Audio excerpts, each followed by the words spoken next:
कार्तिक की कहानी, गोवर्धन अन्नकूट की कथा। एक दिन भगवान कृष्ण ने देखा कि पूरे ब्रज में तरह तरह के मिष्ठान पकवान बनाए जा रहे हैं।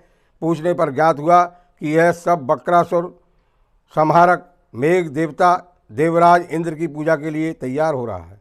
इंद्र की प्रसन्नता से ही वर्षा होगी, गायों को चारा मिलेगा, जीव को पार्जन की समस्या हल होगी। यह सुनकर भगवान श्री कृष्ण ने इंद्र की निंदा करते हुए कहा कि उस देवता की पूजा करनी चाहिए जो प्रत्यक्ष आकर के पूजन सामग्री स्वीकार करे। गोपियों ने वचन सुनकर कहा कि कोटि कोटि देवताओं के राजा की इस तरह से आपको निंदा नहीं करनी चाहिए। कृष्ण ने कहा कि इंद्र में क्या शक्ति है जो पानी वर्षा करके हमारी सहायता करेगा? उससे तो शक्तिशाली तथा सुंदर यह गोवर्धन पर्वत है जो वर्षा का मूल कारण है, इसकी हमें पूजा करनी चाहिए। भगवान श्री कृष्ण के बाग जाल में फंस करके सभी ब्रजवासियों ने चारों ओर धूमधाम मचा दी। तत्पश्चात नारद जी ने ग्वाल गोपांगनाओं सहित एक सभा में कृष्ण से पूछा कि इंद्र की पूजा से दुर्भिक्ष उत्पीड़न समाप्त होता, चौमासा के सुंदर दिन आवेंगे, मगर गोवर्धन पूजा से क्या लाभ होगा?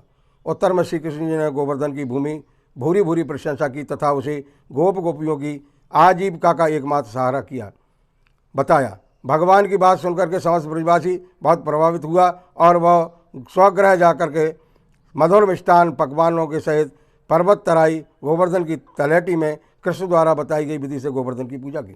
भगवान की कृपा से ब्रजवासियों द्वारा अर्पित समस्त पूजन सामग्री को गिरिराज ने स्वीकार करते हुए खूब आशीर्वाद दिया। सभी जन उनका पूजन सफल समझ करके प्रसन्न हो रहे थे। तभी नारद इंद्र महोत्सव देखने की इच्छा से ब्रज आ गया और पूछने पर ब्रज नागरिकों ने बताया कि श्री कृष्ण की आज्ञा से इस वर्ष इंद्र का महोत्सव समाप्त कर दिया गया है, उसके स्थान पर गोवर्धन की पूजा की जा रही है। यह सुनते ही नारद उल्टे पांव इंद्रलोक को चले गए और खिन्न मन से बोले, राजन, तुम महलों में सुख की नींद की खुमारी ले रहे हो और उधर ब्रजमंडल में तुम्हारी पूजा समाप्त करके गोवर्धन की पूजा हो रही है। इसमें इंद्र ने अपनी मान हानि समझ करके मेघों को आज्ञा दी कि वे गोकुल में जाकर के प्रलयकारी मूसलाधार वर्षा से पूरा गांव तहस नहस कर दें। पर्वताकार प्रलयंकारी बादल ब्रज की ओर उमड़ पड़े। अचानक वर्षा देखकर ब्रज घबरा गया। सभी ब्रजवासी श्री कृष्ण की शरण में जाकर बोले कि हे भगवान, इंद्र हमारी नगरी को डुबोना चाहता है, अब क्या किया जाए?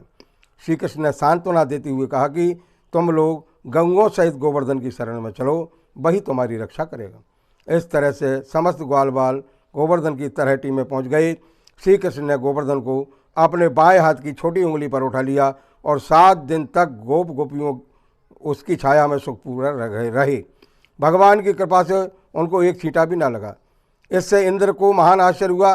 तब भगवान की महिमा को समझ करके वो अपना गर्भ त्याग करके स्वयं ब्रज में गया और भगवान कृष्ण के चरणों में गिर करके अपनी मूर्खता का महान पश्चाताप किया। 7वें दिन भगवान ने गोवर्धन को नीचे रखा। इसी भांति प्रतिवर्ष गोवर्धन पूजा अन्नकूट उत्सव मनाने की आज्ञा दी। तभी से ये उत्सव अन्नकूट के नाम से मनाया जाता है। बोले राधा दामोदर भगवान की जय, गिरिराज धरण की जय।